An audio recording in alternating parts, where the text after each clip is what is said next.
देश भर में एक नया मुद्दा उठ गया जिसको लेकर जो है एक नई बहस छिड़ गई। आरएसएस के रजिस्ट्रेशन को लेकर, आरएसएस के फंड को लेकर और आरएसएस के तमाम चीज़ों को लेकर लगातार सवाल उठ रहे हैं। अब सवाल महत्वपूर्ण ये है कि एक तरफ तो आरएसएस और बीजेपी लगातार लोगों से कागज़ मांगती है और अब कर्नाटका में प्रियांक खरगे ने उनसे कागज़ मांग लिया, उनका ब्यौरा मांग दिया, एक्सपेंडिचर, फंड और तमाम चीज़ों को लेकर उनसे कागज़ मांगे जा रहे हैं, जिसको लेकर आरएसएस की चीफ मोहन भागवत ने कहा है कि हमारा जो है मतलब ओपनली हम ऑपरेट करते हैं और उनको भी उन्होंने हिंदू मुस्लिम के रंग में ढालने की कोशिश कर दी।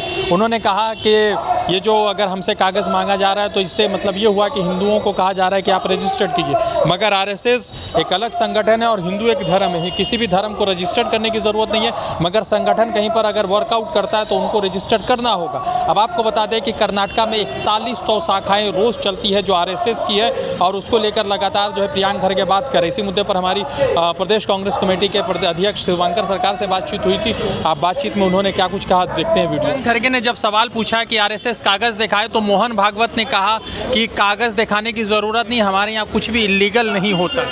अरे आप ही बोल रहे हो, मेरा बात है, आपने केंद्रीय सरकार को सपोर्ट कर रहे हो। आज केंद्रीय सरकार कुछ मांगेगा किसी से, आपने बताएगा मैं दिखाऊंगा नहीं, ये कोई तरीका होता है? देश का कानून होता है।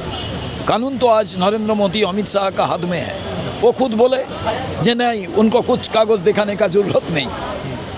तो आज होम डिपार्टमेंट बोले, आज फाइनेंस डिपार्टमेंट बोल दे जे नहीं, आरएसएस को कोई कागज़ दिखाने का जरूरत नहीं। तो राहुल गांधी आरएसएस से बहुत पहले से लड़ रहे थे, अब प्रियांक खरगे भी आरएसएस से लड़ रहे हैं, तो आरएसएस से लड़ाई तो बहुत आगे चली जाएगी, तो सत्ता बहुत दूर हो जाएगा, क्योंकि सत्ता पे तो आज आरएसएस का कंट्रोल है।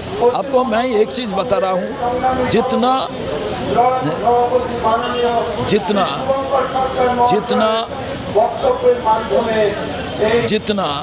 हमारा कांग्रेस का कार्यकर्ता है उसका खून में आरएसएस का गलत चीज़ का हम लोग विरोध में। आरएसएस का क्यों विरोध में होगा? कोई अच्छा काम करेगा तो विरोध क्यों कहेगा होगा? राहुल गांधी क्या बोला? आरएसएस का विचारधारा का विरोध में, उनका मनोवादी सोच का विरोध में है। एक इंसान का विरोध में तो नहीं हो सकता है। उनका कोई कार्यक्रम होगा, वो कार्यक्रम तो प्रिंटेड होगा, ब्लैक एंड व्हाइट होगा, उसमें छुपाने का क्या बात है? अच्छा, प्रियांक खरगे तो आरएसएस कोई गलत कर रहा है उन्होंने तो नहीं बोला। अभी तो क्या बोला? मैं तो सुना नहीं है जो आरएसएस गलत कुछ कर रहा है। नहीं, वो नहीं कहा कि कागज़ दिखाइए। तो मैं भी बोल रहा हूँ, हर इंसान को कागज़ तो दिखाना पड़ता है, दिखाएगा।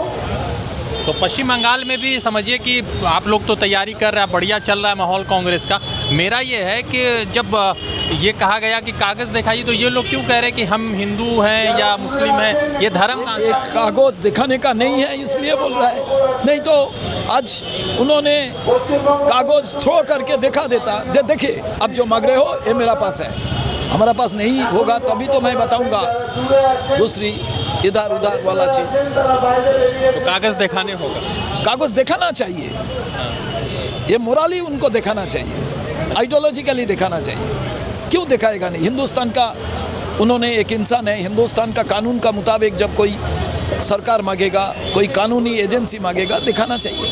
तो आपको लगता है कि प्रियांक खरगे के इस बयान से जो आगामी जब कर्नाटका में चुनाव होगा, अब तो माहौल थोड़े से अलग हो रहा है, तो इसको कांग्रेस का इससे नुकसान होगा? नहीं, किस लिए नुकसान होगा? कल प्रियांक खरगे किसी बिजनेसमैन को भागेंगे तो वो बताएगा मैं दिखाऊंगा नहीं, मैं हिंदू हूँ दिखाऊंगा नहीं, मैं मुसलमान हूँ दिखाऊंगा नहीं, ऐसा बोल सकता है? नहीं बोल सकते। तो ऐसा ही बात है। एक आखिरी सवाल, पश्चिम बंगाल में अभी आपका आंदोलन चल रहा है, कितने रोज़ ज्वाइनिंग हो रहा है, इससे कांग्रेस मजबूत हो रही है? देखिए, अभी तक स्कूल मिला के 60-70 हज़ार ज्वाइनिंग हो गया सारा बंगाल में, हर कोना से। जो लिस्ट मेरे पास पहुँचे, बहुत लिस्ट अभी तक पहुँचे नहीं है, अभी देखने का है। मेनली जो पॉलिटिक्स नहीं करता था वो डायरेक्ट आके पॉलिटिक्स करना चाहता है, दूसरी पार्टी से भी आ रहा है। Mainly worker are joining with us.